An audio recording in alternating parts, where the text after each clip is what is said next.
Don't they like do something in film? Wouldn't you know how that works? 3, 2, 1. Don't they not say the numbers at the end? Yeah, something like that. All right, so episode 3 of the Long Road CrossFit podcast. We legit have a clock set this time. So for today, we're talking about Nate-isms in the wild. If you have ever seen this poster, it used to kind of live up on the wall. Now it's kind of over by the thermostat, but it's over here in this area of the gym. And it was like a birthday gift from Crystal. Maybe. Like or it might have been an anniversary here. Yeah, anniversary at the gym. Or a birthday. Either or. Crystal designed this poster, regardless, that has Nate-isms. And some of them are a little bit funnier, like your RPMs could be higher. So. And some of them are like to certain people. Like the RPM thing, I'm pretty sure that was a Jordan thing. Yeah. That I always said to her. That her RPMs could be higher. That actually might be the only one that's to a person. That's to Jordan. So some of them are a little bit funnier, but some of them actually have some meaning behind them. So we're going to go through those today. And just a handful, right? Because we're 10 minutes. Yeah, we're just going to do 4, and some of them tie together.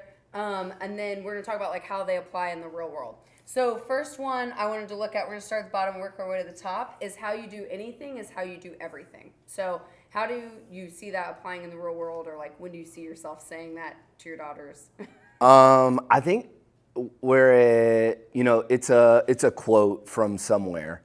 I'm not sure who said it first or who has, repeated it over time and changed it a little. But I think back to like Martin Luther King Jr. in his speech where he talked about like, if you're a street sweeper, you're going to be the best street sweeper. If you're a janitor, you're going to be the best janitor. You're going to clean, I think, the floors like Michelangelo, something along those lines. So that quote really comes from multiple people, but really the MLK, that's what like hit home for me of, more applies to that in real world than anything else. Like you can get to the next level of a job, a career, a relationship, or whatever it happens to be, if you're always giving your best effort, even doing the things that you don't really want to do.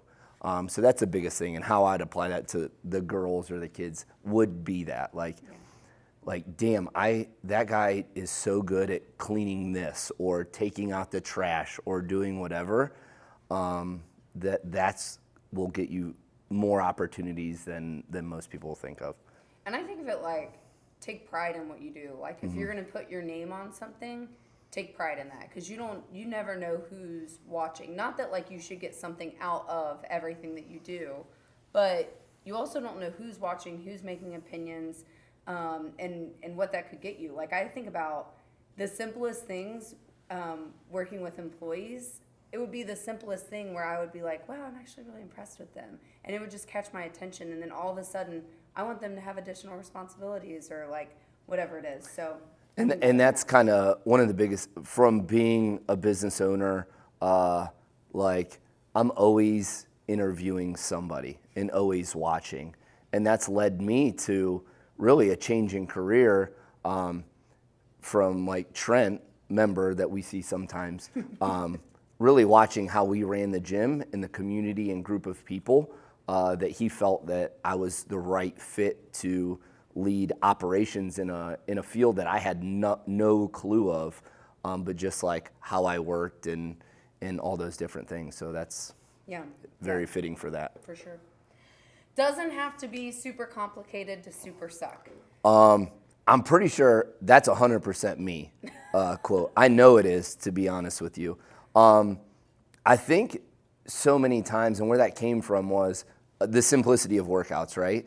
So many times people think, oh, I need this programming, I need this, I need that. It needs to be something super extravagant. And that could be, if we're talking real world, that could be your nutrition. That could be a workout. That could be, you name it. A project you want to do around your house. Yeah.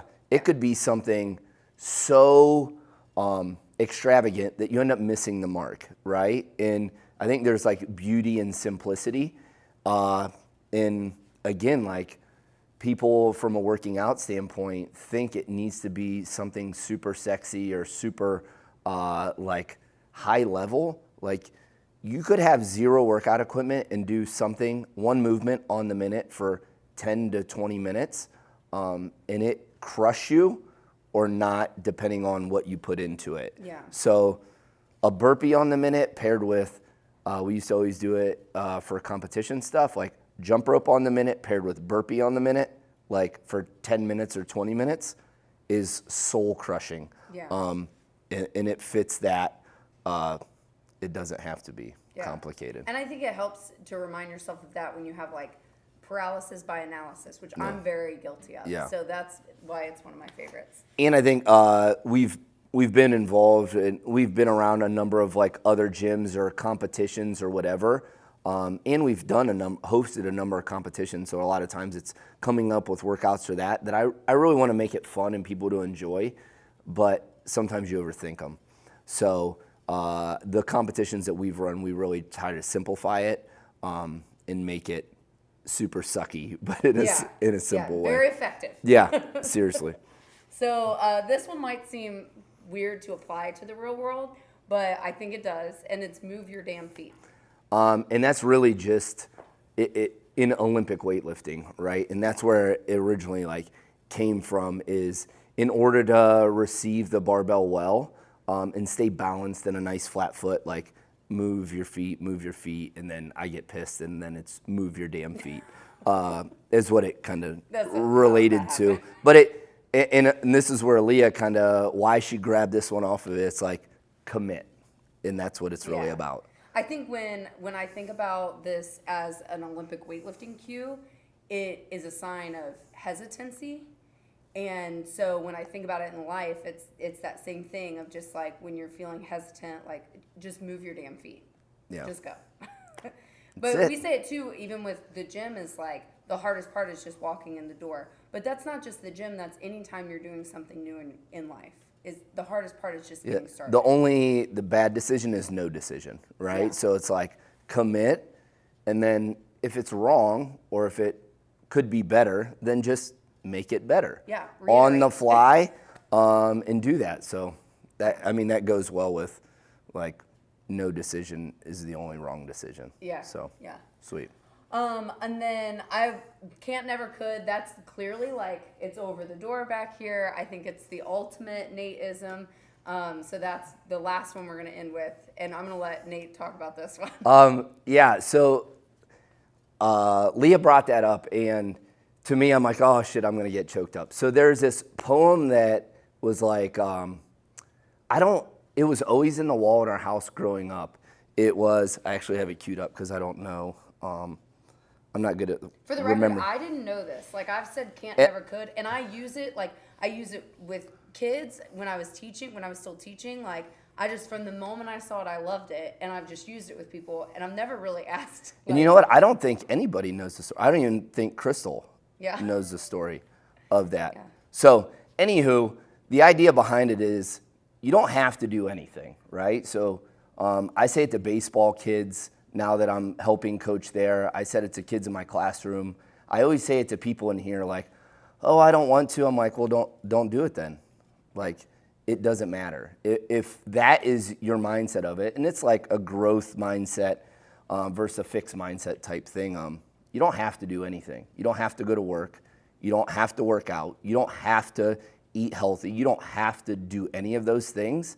And as soon as you say that, right, it kind of like, it changes people's tone a little bit. Takes the air out of it. Yeah. And all of a sudden they're like, well, I kind of do want to. Yeah. Oh, well, that's not what it sounded and it's just a mindset thing. But anywho, there was this poem on my wall growing up that I always had in meeting, and my dad was always like, you never quit, you never give up, you have a positive attitude, it's going to suck, just kind of get the job done. But maybe I should have Leah read it, because I'll read the poem. Long story short, my dad read this, or I think my uncle did at my grandpa's funeral, and it was kind of like a motto of how they live by and how I live by. So, anyways, I'm gonna let Leah read it. The man who thinks he can. If you think you are beaten, you are. If you think you dare not, you don't. If you'd like to win but think you can't, it's almost a cinch you won't. If you think you'll lose, you're lost. For out in the world we find success begins with a fellow's will. It's all in the state of mind. If you think you're outcasted, you are. You've got to think high to rise. You've got to be sure of yourself before you can ever win a prize. Life's battles don't always go to the stronger or faster man, but soon or late, the man who wins is the man who thinks he can. So to me, it's like, as soon as you count yourself out, you're out, right? So win, lose, or draw, it's your state of mind and how you approach anything. And can't, never, could. Can't, never, could. That's simple. Nice. So. And that was our clock. Which was only like 30 seconds 10 over. 10 minutes, we crushed it, yeah!